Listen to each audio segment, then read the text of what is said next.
I put the SIM card into the MIX Fold 2 for a few days, and I found it to be a phone that I both love and hate.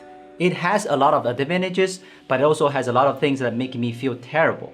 In this video, let's talk about the MIX Fold 2 and how I feel about it in the past few days. The biggest advantage of MIX Fold 2 is thickness, and the biggest disadvantage is also thickness.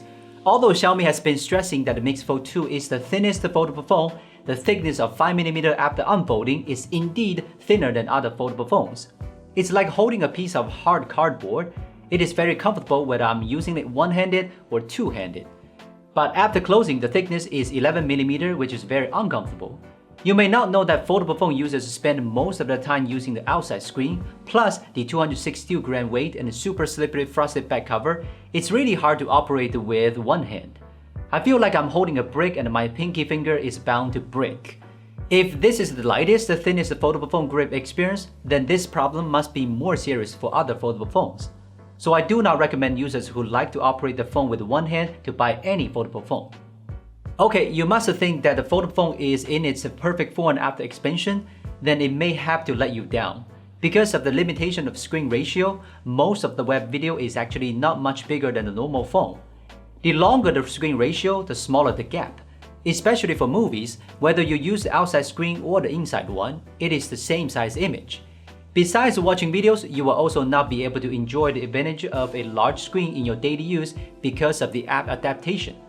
Users who have purchased an Android tablet should know that apps that have not been optimized by the developer is not experience-friendly on the tablets. In theory, you can use the large screen to display more content, but in reality, you only get a stretched UI. We downloaded 9 popular apps and only 3 of them actually made good use of the big screen. The only good thing about this big screen is in multitasking, especially the floating windows feature, which allows me not to miss any highlights when replying to messages. And the operation logic is so elegant that you can do everything with just one bar. I really like Xiaomi's floating windows compared to the split screen feature, which is not so good. For example, it can only split the screen into left and right parts, not top and bottom parts. This makes it very difficult for me to watch videos. When it comes to review of foldable phone, there's no way to avoid the problem of hinges and folds. To make the MIX Fold 2 thin and light enough, the hinge has been simplified a lot. As I said in the unboxing video, there's no way to keep it at a certain angle. Even if it happens to stay at one angle, Xiaomi didn't make any features for it. The only thing that makes the hinge better than the Samsung Z Fold series is probably that there is no gap at the hinge after it is closed. The creases are also average for a foldable phone, and I can't see the crease in normal use anyway. In fact, this part really gets touched in daily use, so people who want to buy a folding phone really do not have to worry about the crease problem. This time we still try to write on the MIX Fold 2 with the Xiaomi Pad stylus. Just like what we expected, it really doesn't support any stylus. So those who like stylus can consider buying Samsung Z Fold 4. The gaming experience on MIX Fold 2 also has its good points and bad points.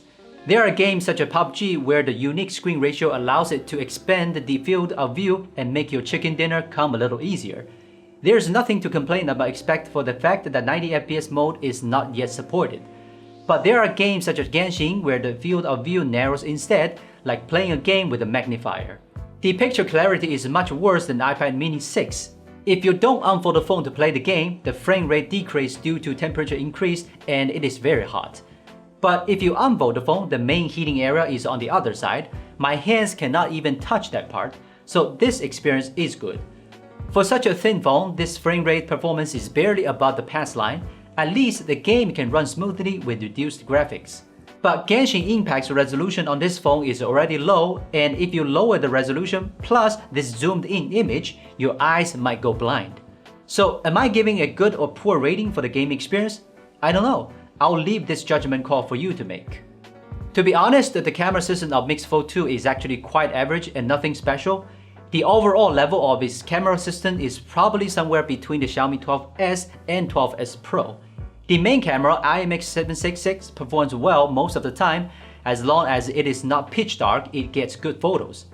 The remaining 2 lenses are at the level of $500 phone. The good thing is that the algorithm is good, so the color and dynamic range are good. But once you zoom in on the photo, the drawbacks are exposed. The white balance of the 3 lenses is also different. which is not created by Leica Authentic mode, because I switched back to Leica Vibrant and it's the same. If you unfold the phone to take a picture, the sharpness of the viewfinder will be reduced, but of course the picture is still clear. The only thing I'm glad about is that all three lenses support 4K 30fps and the ability to switch lenses during recording. All in all, for a phone that takes superb photos, the Xiaomi 12S Ultra is definitely the better choice. The MIX Fold 2 only has a front camera on the outside screen. As you know, Xiaomi's front camera hasn't been performed well except for the CV series, but the foldable phone can use the rear camera to take selfies, so it doesn't matter if the front camera is good or not.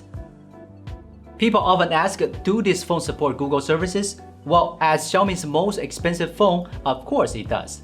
You just need to turn on basic Google services in setting and GMS will work just fine. In fact, not only MIX Fold 2, almost all other Xiaomi phones can use GMS normally.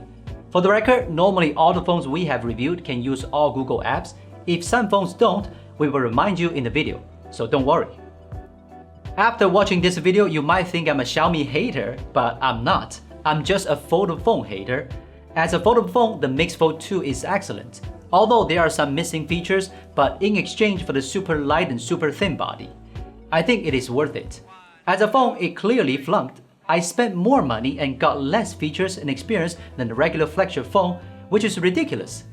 All foldable phones have the same problem, so I wouldn't recommend buying a foldable phone until you are a millionaire. If you are, then MIX Fold 2 might be a good choice. Anyway, I'm going to plug my SIM card back into my 12S Ultra. If you guys have any questions about MIX Fold 2, you can leave a comment. Remember to subscribe to our channel. I'm Will from Gizmochina, and I will see you next time.